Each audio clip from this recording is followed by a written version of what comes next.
Hello साथीहरू, आज मेरो छोरो जाँदैछ टुर।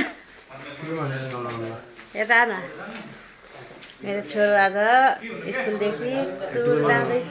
कहाँ आउँदैछ र? पोखरा जाँदैछ।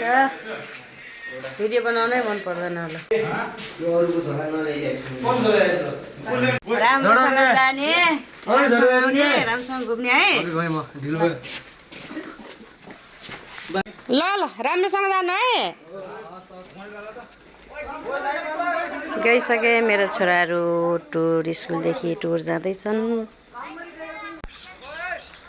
ल ल राम्रोसँग जाने है सबै साथीहरू, राम्रोसँग जानु, राम्रोसँग आउनु।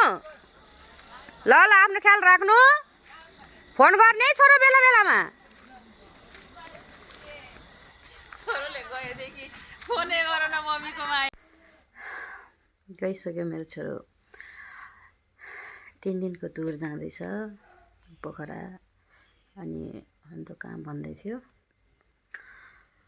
छोरो जानु पर्ला भनेको थियो। उसको साथीहरू धेरै भएको भएर साथीहरूलाई पनि रमाउनु दिनु पर्यो होइन। किनभने रमाउने खुसी हुने भनेकै उमेरै हो। किनभने यो बालपन त बच्चाहरूको लागि फर्केर आउँदैन त।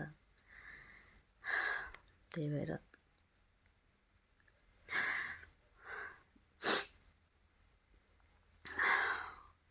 3 दिनको टुर हो, आइहाल्छन् नि फर्केर बच्चाहरू।